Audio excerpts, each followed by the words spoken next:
Hey everybody, welcome to this episode of DIY Coworking.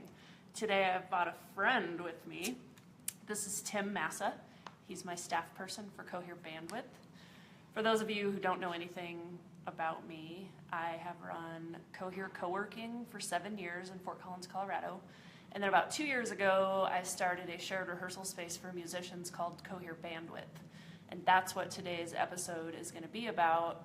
A lot of people have asked me how we manage Cohere Bandwidth, which is an extremely low margin business without a full-time staff person and without even really a part-time staff person. I think our payroll is about 12 hours a week total, split between 3 people. So I brought Tim. Tim does the majority of the work for Bandwidth, and I was just going to kind of interview him / tell jokes with each other about how we do Bandwidth. Tim, do you want to start by sort of telling our friends more about you and how you came to be involved with us? Sure. So I have been a musician here in Fort Collins since I was 19. I'm 31 now, so do the math there. And then about a year and a half ago, made the transition from working sort of a normal managerial job at a moving company to full-time music industry stuff, which when I started meant basically 4 part-time jobs, working marketing for 3 different venues, and then I got the email from Angel that they were looking for a community cultivator, and it sounded perfect to me, although it was maybe one more job than I should have had at the time. It sort of helped lead to me being able to get rid of a few of those other part-time jobs and really focus on the community building effort. So now I'm full-time at the Mishawaka, and this is a part-time kind of a passion project for me. And yeah, that pretty well covers my story and how I got involved. I know when Angel hired me, there was a concern over me already having too many jobs, but we were able to kind of find a path towards getting rid of a few of those jobs so that I could focus more on the good work that we're doing at Cohere Bandwidth. Awesome. So I've actually got my laptop open underneath the camera here, so if you all want to ask questions in real time, we can try to answer those. What's weird is that there's a delay that I can now see from the phone to the actual interweb, so that'll be, I kind of feel like I'm in the Matrix or something right now.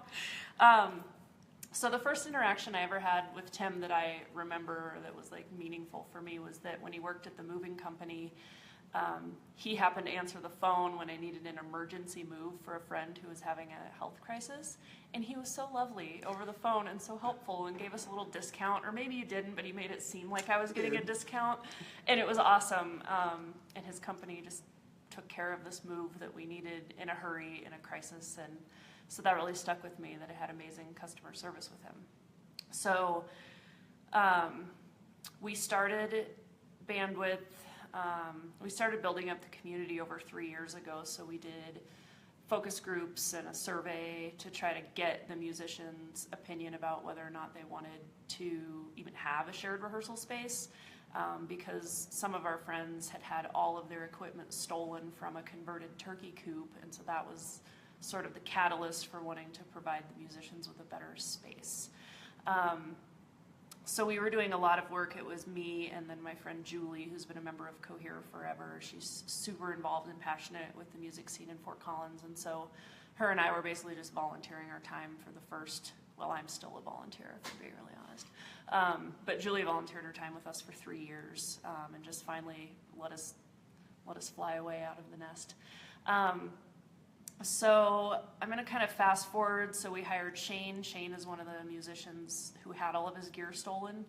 And then we ended up putting Cohere Bandwidth inside of what is now the Downtown Artery building, in what before that was the back of the drum store where Shane worked. So Shane is sort of the common thread among all of the Bandwidth themes. So we hired him, and I just had him and Adrian part-time for, I don't know, like a whole year, maybe? Yeah, I came on last August. Really, that's it? It feels like we've been together forever. So yeah, maybe a year and a half, I had Shane and Adrian, and then Shane got an amazing job here at the Music District, which I forgot to say that's where we're filming today. So we're at the brand new Music District, which is just a few blocks away from the Cohere Coworking office, and it's a 58,000 square foot campus devoted to music, education, and community. So Tim and I work here every Thursday morning just to sort of stay plugged into what's going on. So then Shane became less available because of his full-time job here at the Music District, so that's when I decided to hire someone else. And I also realized that that's when I was sort of the limiting factor to Cohere Bandwidth's success because I'm not a musician. So I ran out of things I could say to musicians to convince them to try to get outside of their basements and garages and whatever. So it's really important to me that all of my staff people are working musicians, and that I take a back seat to all of that, and you know, I pay the bills and make sure our rent is paid and do some social media stuff. But other than that, I let the musicians handle most of the day-to-day. Craig and Josh are trying to coordinate a cymbal sale on another Facebook thing right now. That has nothing to do with our video. So when I was getting ready to hire to fill back for Shane, I did something I've never done before, which was a behavioral interviewing scoring rubric, which I don't even know if I've told you all of this before. But I basically thought about all of the things that were most important to me in a new staff person for Bandwidth, and I made a list of all those things and the questions I want to ask and the tests I was going to put the applicants through, and then they got scored like 0 to 5 on every task. And one of the first ones was, I think I asked them to make a reservation on our system for a specific day and time, and actually measured how long it took them to do that. And so the faster they did it, the higher the points they got, because so many of our systems are automated. It's super important to be able to respond really quickly. And then I had a whole bunch of other questions, but really the question that Tim nailed that none of the other applicants did was, say you come into Bandwidth and the space is trashed, what do you do? And the lowest scoring answer for that was just clean it up and go on with my day, to Tim's answer, which was scored 5, which was, well, I would look at the schedule, see who was in last night, and then I would call those bands and have a conversation with them. And I was like, oh, I found him. So even if I had only asked that one question, I would have hired Tim based on the answer to that one question, because it is so important to how we run Bandwidth and how much trust we place in the musicians. So that's why you got hired, was that last question, that magical last question that you nailed. Fixing a problem rather than... Yeah, like finding the root cause and like having a conversation with the bands about our expectations around the physical space, rather than just, oh, I guess I'll just clean it up. Well, then you're going to have to clean it up tomorrow and the next day and the next day. So that's how Tim got to be with me, is by nailing that interview question. And then I was going to give you some basics about Bandwidth. So it's only 800 square feet. It has 2 rehearsal rooms that we provide the backline for. So there's a lot of equipment in there. And we charge $16 an hour after 4 p.m. and $10 an hour before 4 p.m. And when we were doing the math and the market research about Bandwidth, I knew it was going to be super important to reduce our costs as much as I could, because there's just not a lot of money to be made on musicians rehearsing in shared space. So we use a ton of automation. Do you want to talk about, can you talk about our automation? Do you know what's going on behind the curtain? Let's have him guess what's going on behind the curtain. Yeah, so basically what is, I think, special about the business model is the busier we get, it doesn't necessarily need more staffing. So we run events, but that's kind of outside of the normal day-to-day operations. As far as those go, we keep a rotating schedule for who goes in and kind of tidies up, checks in on the gear, and then when a new band registers, that goes to Shane, and Shane will see between himself, myself, and Adrian who can go greet that band and give them a tour. And once they've been greeted and given a tour, it's fully automated. They go in online, they book a room, they get a door code that is unique to that practice. they use it, they go in, and they hopefully leave when they're supposed to, because there's another band hopefully coming in right after them.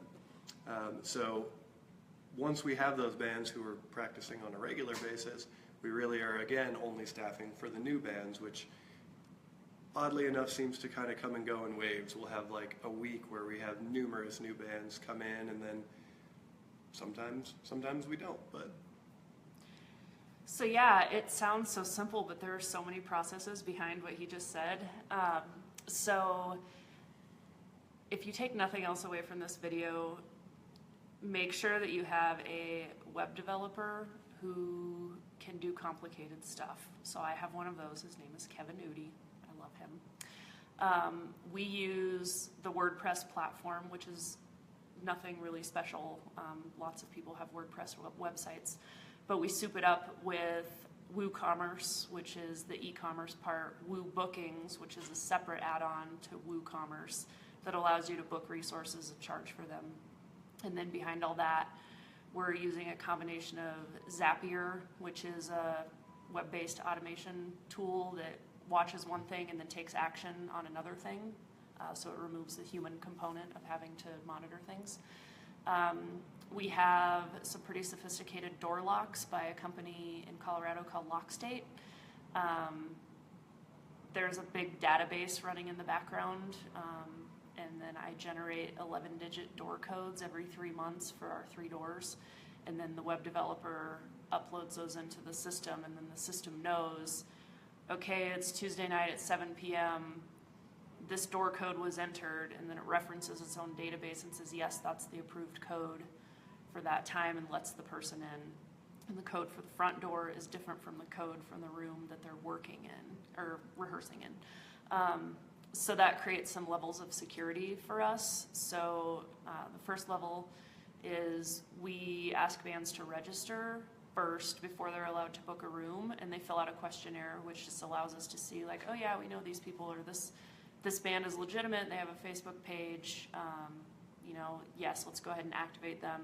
I think we've only ever had 1 or 2 bands in 2 years that have been completely bogus and we haven't activated. So then they're able to go in and make their bookings online. But even between there's a few automated steps. So we activate them manually because, again, we're reviewing that process. And then Zapier is watching these new registrations, and if the band is a brand new band that's never rehearsed before, it sends Shane a special email saying, this band is really brand new, book a tour. And so he can distinguish really easily between bands that change their name but have already rehearsed with us, so that we can not have to go greet them every time because they've been in before. And then there's some automated emails from WooBookings and WooCommerce that say your account has been activated, you're ready to rock, here's how you reset your password.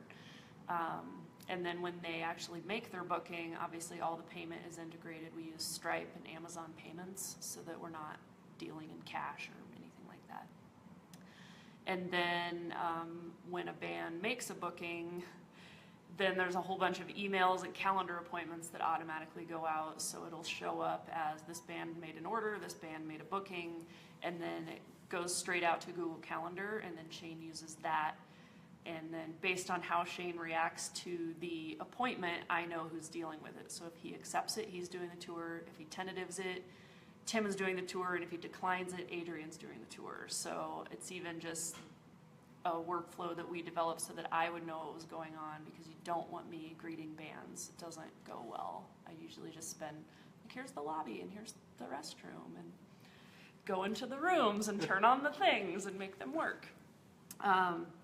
So I would say also all that automation, really the benefit of all that, besides decreasing staffing, is that the bands get to make it their own space. They get to go, once we've greeted them and showed them around, we try to be pretty hands-off. I'll usually tell them I'll be in the lobby for another 10 minutes or so if you need me, but my phone number is right over here. If you have a gear emergency, please let us know right away. But outside of that, once you're in the system, you can just book your own time, show up by yourselves, and it's just this great situation for creativity, because it's a private studio. You don't have someone waiting for you to get done practicing so they can go home. That's completely out of the loop. Yeah, I think it can be awkward, especially for new bands who don't have a confidence level yet, to know that someone's sitting in the lobby listening to them noodle through some technical problem. So we're actually pretty pleased that we aren't staffed while they're rehearsing, because it doesn't create any kind of layer of awkwardness. So to recap, the technology that's all seamed together is LockState Locks, that has an online portal where the database goes. WordPress, WooCommerce, WooBookings, Zapier, if this then that automation tool, Gmail, and Google Calendar. And then I also want to add that a big part of how we're so efficient as a group of 4 is I really pay attention to how my staff likes to communicate with me. And unfortunately, Tim likes to talk on the phone, which anybody who knows me knows I hate the phone. But I know if Tim calls, it's important, and there's probably a problem. So I try to call him back right away and not send him to voicemail like my instinct would be. However, Shane is text, almost exclusively text. We only talk on the phone rarely if we need to. Another way that we save a lot of time is that we have a staff meeting only every other week.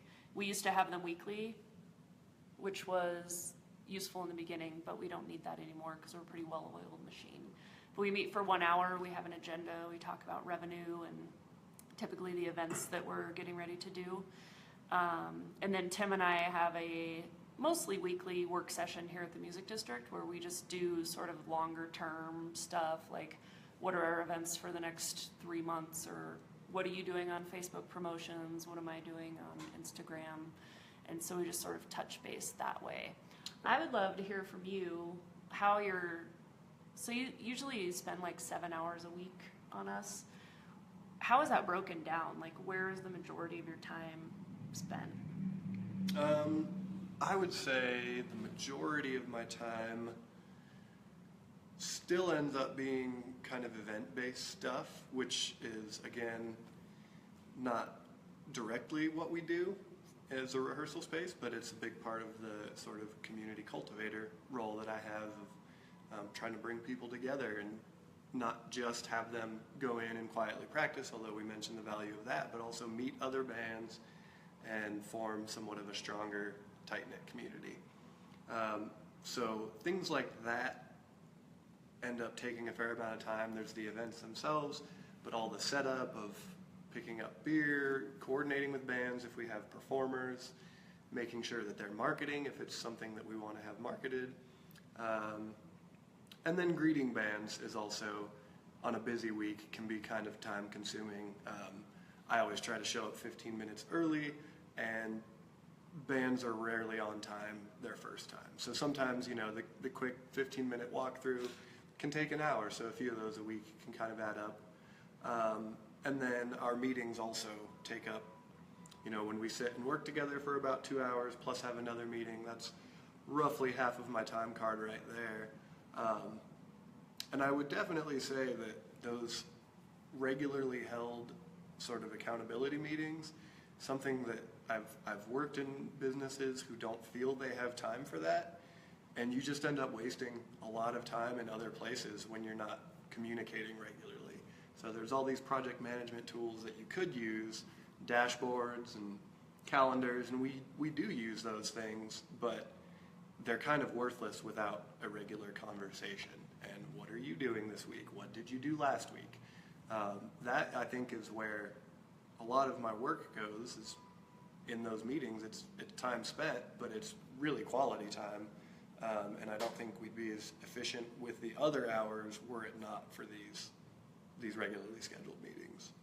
And I think also we tend to touch base at least once a day in some method, whether that's an email or a quick text to be like, did this thing happen, or are you doing this, or can I do this, which takes 2 minutes or something of every day. So I like that. And then now that we're more busy, if you went to coherebandwidth.com to the reserve tab and looked at our schedule this week, it's ridiculous because we're coming up on the big festival, FOCO MX, this weekend, so all the bands are cramming.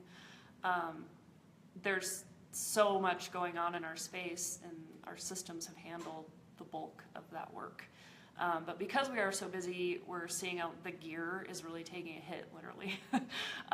So Shane spends most of his time on gear maintenance and sourcing spare parts and getting things fixed. So we've been trying to get our PA monitors fixed from the company on warranty for 3 months. It's been 3 months we've been calling this company. So we broke down and just bought new speakers from a different company that has a better warranty. But Shane is kind of in the background making those phone calls and sending emails and driving down to Guitar Center to pick up some little doohickey for some drum stand, or going down to Music Go Round. And like yesterday he went there and he had to get like 3 different things to maintain the gear. So even though much of our work happens virtually, there's still a big component in just like daily maintenance and cleaning and taking out the trash and our robust recycling program of cans and bottles. Yeah, dipspit is not recyclable, by the way. It seems to be a common problem. Yeah. All our recycling smells like skull. Go ahead and put your dipspit in the trash can that has a trash bag in it. That would be super helpful for us. Apparently Tim's been harboring some feelings about that for some time now. So then, as our last topic, I just want to talk about how we set expectations with bands from our very first interaction with them. About how, there's like a 99% chance we'll walk into Bandwidth and it will not be destroyed and we will not have been robbed, which was most people's concern when we were going to start this business. They were like, you can't leave bands alone. You can't trust them to take care of the space. They'll ruin everything. They'll destroy everything. They'll steal everything. And that's been completely opposite of the experience that we've had. And I think that's because we give everyone the same high level of trust from our very first interaction. And then we assume that people will do the right thing until they don't. And then we try to narrow down the individual that we need to talk to and have a really one-on-one conversation rather than sending those passive-aggressive, like, select all customers email, like, you got to be more careful about, like, whatever. We don't ever do that because it's not constructive. So do you want to talk about how we just sort of build relationships from our first interaction through to like a band that's been with us for a long time, and maybe they break a drum stand and how that plays out? So the first interaction is really important. We have bands of all different skill levels. We have national touring bands who will occasionally pop in and use the space, and we have brand new bands who have 2 members and are still in the process of forming and haven't been playing that long. So we basically treat everybody like they don't know how to work the equipment, which I don't think anyone is really offended by it. It only takes a few minutes to explain. The PA is one thing, we want to make sure that goes on first, and then the speakers, so we don't get this popping noise that sounds terrible and will degrade the speakers over time. You do it once, it won't ruin it, but you do it enough times and it will. So I explain that to everybody. Even if they are a national touring band, not everyone uses powered speakers before, so it's worth pointing out. The amps as well, just making sure that we have 3 tube amps and 1 solid state. And if you've ever used a tube amp, you know that you turn it up to about 2 and it's incredibly loud. So we always like to have them start at 0 and work their way up to the volume that they want to be at. So that's kind of the first interaction. And then after that, if we notice things that are problematic, I guess this is what got me hired, but we just kind of directly address it. I'll give an example of a band that I was popping in on. There's Shane! Shane, come back! Come say hi. Hang on, I have to give Shane an incredibly long screwdriver right now. Look at this thing. It barely fits in the screen. That's an 8-inch long screwdriver shaft. I use the word shaft on Facebook Live. Yeah. Thanks for stopping by. So recent example, we had a band that I was popping in, I think for a different reason, but noticed that our front door was propped open with a rock, which kind of completely undermines the whole security thing. But people do it for a lot of different reasons. Basically, the point person with the email address gets the door code. So it doesn't kill us if you leave the door propped open while you have the practice room open and you're just kind of getting set up. But this was not the case. This had just been left open.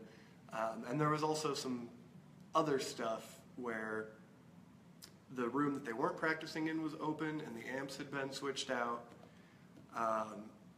And they were practicing a little bit over their time. They were supposed to be done at 5. It was like 5:15 or so. So I just went in and talked to them. I said, hey guys, I know there's no one in here after you, but your time is technically up. Also, did you leave this door propped open? We can't do that. And they were very understanding, and they've never done it again. They know why we don't do that. Just directly addressed it with them. And then the other issues that we had with the amp switching and those things going on was not their fault at all. The amp was broken and the other door just happened to be open. So there have been numerous instances like this where, we have had the place unstaffed for a day and we come in and not everything is exactly right. And with our systems and with good communication, we're always able to track down exactly what happened, it seems like. And just keeping that conversation going with bands, if we do have any issues, just being clear about what it is, and little things like not setting the drum set back the way it was.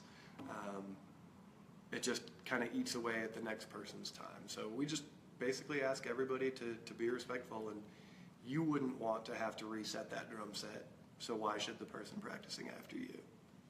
Yeah, so we had really high quality photos taken of how the room should look in a perfect reset, and then actually just put those on the door, and it just says be a good neighbor, reset the room like this. And so as you swing it open, you can instantly see, like, yes, this is reset to correct, or it's not. And I think that has helped a lot because people can just reference it and be like, oh, the bass amp's supposed to be over there and the guitar amps are supposed to be generally in this area. So that's been super useful. And then super recently, I Am the Owl, bless their hearts, I can't remember if they emailed or Facebook messaged me. Sent the photo.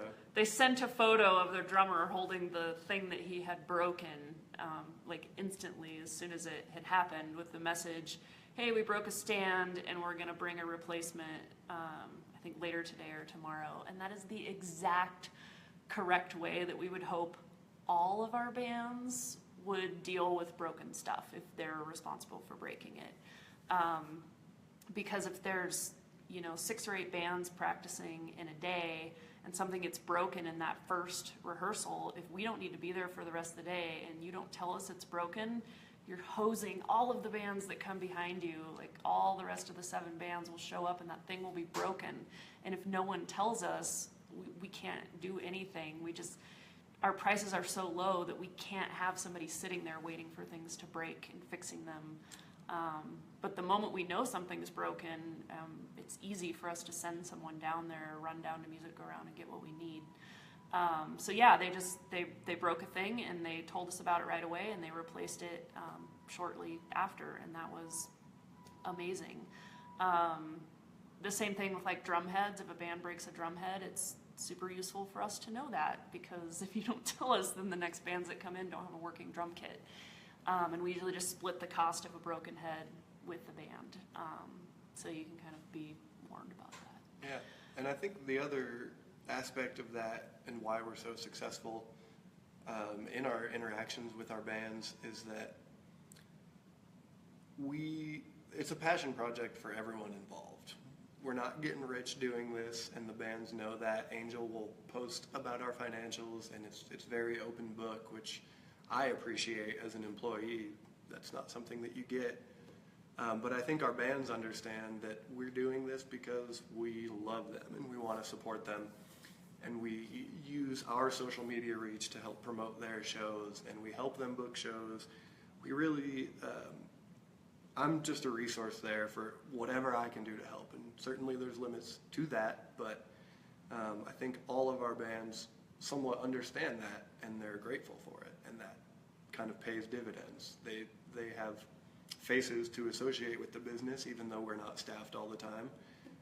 and they appreciate what we do for them, so they really want to maintain that level of mutual respect. So thank you, bands, for that. Yeah, thank you. Thank you to all 190 of you who have practiced at Cohere Bandwidth in the last 2 years. So if you want to learn more about Cohere Bandwidth, our website is coherebandwidth.com. You can click all around in there and find out all kinds of interesting things about what we're doing. You can actually see the bands that practice with us under the Reserve tab. We show you what their band name is so that if you want to practice alongside of them, you can. If you want to know what events we're doing, we publish all of those on our Facebook page. And our Facebook page is facebook.com/Cohere Bandwidth. And then I occasionally tweet stuff about Bandwidth, and that handle is just Cohere LLC. And that's a combined Twitter for all of the things that I do with Shared Space. I hope you've enjoyed this little DIY co-working video on how we run Cohere Bandwidth with very little staff time. And then next week, either Thursday or Friday, I will sit down with some of my community cultivators from Cohere Co-working Space and answer a bunch of your questions that I've already gotten about how I run Cohere with not a full-time staff and a bunch of volunteers. So I hope you come back and hang out with us then, and have a good day.